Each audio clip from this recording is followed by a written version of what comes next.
ကျမတို့အရွက်အယောင်တိုင်းက lead color shade LCC ဆိုတာပါလဲအရွက်ရောင်တိုင်းက LCC ဆိုတာပလတ်စတစ်ပြားနဲ့ပြုလုပ်ထားတဲ့လက်ကင်အရွယ်အစားရှိတဲ့ကပ်ပြားတစ်ခုဖြစ်ပြီးတော့အဲ့ဒီပေါ်မှာအစိမ်းရောင်အနှုတ်ရင်အလိုက်အဆင့်ကနေ၄ဆင့်သို့မဟုတ်၆ဆင့်ကိုပုံနှိပ်ထားတာဖြစ်ပါတယ်သူ့ရဲ့အလျားက9.8လက်မရှိပြီးတော့အနံကတော့2.9လက်မရှိပါတယ်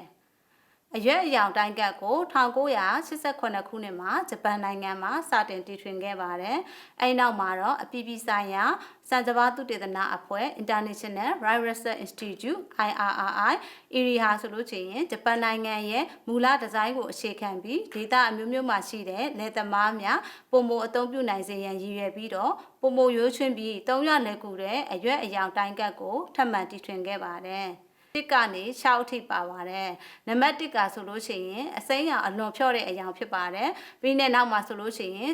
စိမ်းဖြော့ရောင်ပြီးလို့ဆိုလို့ရှိရင်နံပါတ်3ဟာဆိုလို့ရှိရင်စိမ်းဝါရောင်နံပါတ်4ကဆိုလို့ရှိရင်ပုံပန်အစိမ်းရောင်ဖြစ်ပြီးတော့နံပါတ်5ကဆိုလို့ရှိရင်အစိမ်းရင်းရောင်ဖြစ်ပါတယ်နံပါတ်6ကဆိုလို့ရှိရင်အလွန်ရင်းနဲ့အစိမ်းရောင်ဖြစ်ပါတယ်ကျမတို့ဒီအရွက်ရောင်တိုင်းကက်ဟာဆိုလို့ရှိရင်စပားပင်ကနိုက်ထရိုဂျင်ဘယ်လောက်လိုအပ်နေလို့ဆိုတာကိုပြောပြပေးတဲ့ကရိယာတစ်ခုလည်းဖြစ်ပါတယ်။ဒါဆိုလို့ရှိရင်ကျမတို့အရွက်ရောင်တိုင်းကက်ကိုဘာကြောင့်သုံးသင့်တာလဲ။စပားပင်ကနိုက်ထရိုဂျင်မြေဩဇာလိုအပ်ချိန်တွင်မဖြစ်တင်းမိပါကကျမတို့ကဆိုလို့ရှိရင်စပားရဲ့အထွက်နှုန်းကိုထိခိုက်နိုင်ပါတယ်။နောက်တစ်ခါလိုအပ်သည့်ထက်ပုံမကျွေးမိပါကလည်းဘေးထွက်ဆိုးကျိုးတွေဖြစ်တဲ့ဥပမာအားဖြင့်အပင်ရိုင်လဲခြင်းတွေပုံမောယောဂကြောက်ရောက်ခြင်းတို့ကိုကြုံတွေ့နိုင်ပါတယ်။အရွက်ရောင်တိုင်းကကျမတို့ LCC နဲ့တိုင်းတာပြီးတော့နိုက်ထရိုဂျင်မြေဩဇာကျွေးခြင်းကဆိုလို့ရှိရင်သီးနှံလိုအပ်ချက်ပေါ်ခြေခံပြီးတော့နိုက်ထရိုဂျင်မြေဩဇာကျွေးခြင်းနီလန်များတဲ့ကနီလန်တစ်ခုဖြစ်ပါတယ်စပားရွက်ရဲ့ကျမတို့အစိမ်းရောင်ဟာဆိုလို့ရှိရင်အပင်ကတွင်းရှိခရိုဖီဓာတ်ကိုစားပြုပြီးတော့ခရိုဖီဓာတ်ကဆိုလို့ရှိရင်နိုက်ထရိုဂျင်ဓာတ်နဲ့ဓာတ်ရိုက်အချိုးကြပါတယ်အတရက်ချိုးကြတဲ့အတွက်ကြောင့် LCC နဲ့အရွက်အရောင်ကိုတိုင်းတာခြင်းသည်အပင်ရဲ့နိုက်ထရိုဂျင်လိုအပ်ချက်ကိုသိရှိနိုင်ပါတယ်။စပားရဲ့အရောင်ဟာဆိုလို့ရှိရင်နိုက်ထရိုဂျင်ဓာတ်ကျွယ်ဝပါကအစိမ်းရရောင်ဖြစ်ပြီးတော့နိုက်ထရိုဂျင်ဓာတ်နည်းပါးပါကအစိမ်းနုရောင်သို့မဟုတ်ကျမတို့အဝါရောင်ဘက်ကိုပြောင်းလဲသွားပါတယ်။အရွက်ရောင်တိုင်းတာအသုံးပြုခြင်းနည်းလမ်းကိုဆက်လက်ပြီးတော့ဆွေးနွေးကြပါမယ်။ကဲကျမတို့ဘယ်အချိန်မှာတိုင်းတာမလဲပေါ့နော်။တိုင်းတာချိန်ဟာဆိုလို့ရှိရင်ကျမတို့ပြိုးပင်တွေပြောင်းရွှေ့စိုက်ပြီးတော့14ရက်ပေါ့နော်။မျိုးစေ့ဓာတ်ရိုက်ချစိုက်ခင်းတွေမှာဆိုလို့ရှိရင်စိုက်ပြီးတော့21ရက်မှာစတင်ပြီးတော့တိုင်းတာလို့ရပါတယ်။ကျမတို့တိုင်းတာရမယ်ကျမအကောင်းဆုံးအချိန်ဟာဆိုလို့ရှိရင်နေအောင်ဒီဓာတ်ရိုက်မကြခင်ဖြစ်တဲ့နနက်8နာရီကနေပြီးတော့မှ10နာရီအတွင်းနေ့လယ်2နာရီကနေ4နာရီကြားမှာတိုင်းတာနိုင်ပါတယ်အဲ့ဒီနောက်မှာဆိုလို့ရှိရင်တော့တပတ်ချာသို့မဟုတ်10ရက်ချာတစ်ချိန်ကျမတို့စပားပန်းပွင့်ချိန်အထိပုံမှန်စစ်ဆေးတိုင်းတာရပါမယ်တိုင်းတာရမည်နေရာပေါ့နော်ဘလို့တိုင်းတာရမလဲဆိုတော့ကျမတို့ကဆိုလို့ရှိရင်စိုက်ခင်းတွဲမှာပုံမွားယောဂကင်းစင်တဲ့စပားပင်ဆယ်ပင်ကိုကြာပန်းစနစ်ဖြင့်ရွေးချယ်ရပါမယ်ကျမတို့ကစင်းပေါင်နဲ့လွန်နီးလင်းသောပင်တွေကိုရှောင်ကျဉ်ရပါမယ်မတိုင်းတာရပါဘူးနောက်တစ်ခါမြေမျက်နှာသွင်းပြင်အနေအမြင့်မတူညီဘူးဆိုပါကကျမတို့မြေမျက်နှာသွင်းပြင်အနေအမြင့်အလိုက်ကျမတို့စပားပင်ဆယ်ပင်စီကိုရွေးချယ်တိုင်းတာရပါမယ်နောက်တစ်ခါမြေဩဇာထက်သန်မှုမညီညာတဲ့အကွက်တွေမှာဆိုလို့ရှိရင်မြေဩဇာထက်သန်မှုအစဉ်အတန်းအလိုက်ရွေးချယ်တိုင်းတာရပါမယ်တိုင်းတာရမည့်အရွက်ကဘလို့ရွက်လဲဆိုတော့ကျမတို့ဟာဆိုလို့ရှိရင်စပားပင်တပင်ချင်းစီရဲ့အပေါ်ဆုံးမှာအပြည့်အဝပြန့်ကားပြီးထောင်မက်နေတဲ့အရက်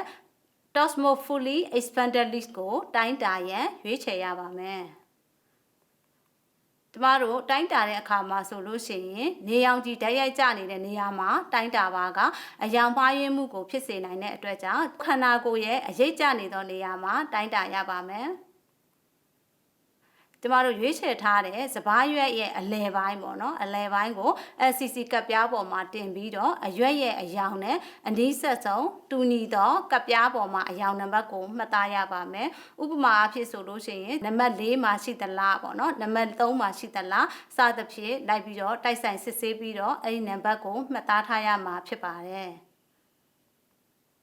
အပင်ကနေပြီးတော့မှအရွက်ကိုဖြတ်ပြီးတော့တိုင်းတာခြင်းမပြုရပါဘူးကျမတို့ရွေးချယ်ထားတဲ့စပားပင်7ပင်လုံးကိုဒီနီးလိုက်တိုင်းတာပြီးတော့အယောင်နံပါတ်တွေကိုမှတ်သားထားရမှာဖြစ်ပါတယ်အဲ့ဒီနောက်မှာကျမတို့ဘာလုပ်ရမလဲဆိုတော့ဆုံးဖြတ်ချက်ချမယ်မြေဩဇာကျွေးရင်လူမလူဆိုတော့ပေါ့နော် LCC တိုင်းတာပြီးတဲ့နောက်မှာကျမတို့အရေးကြီးဆုံးအချက်ကမြေဩဇာကျွေးရင်လူမလူဆုံးဖြတ်ခြင်းဖြစ်ပါတယ်မျိုးသက်ကျွေးရလူမလို့ဆုံးဖြတ်တဲ့နေရာမှာဆိုလို့ရှိရင်ကျမကစံနှုန်းနံပါတ်ဆိုတဲ့ critical value အကြောင်းကိုပြောချင်ပါတယ်ကျမတို့စပားတွေကိုကျမတို့ဓာတ်ရိုက်စိုက်ပျိုးတယ်ဆိုလို့ရှိရင်စံနှုန်းနံပါတ်3ထားပြီးတော့ပြောင်းရွှေ့စိုက်ပျိုးတယ်ဆိုလို့ရှိရင်စံနှုန်းနံပါတ်4ကိုသတ်မှတ်ပါတယ်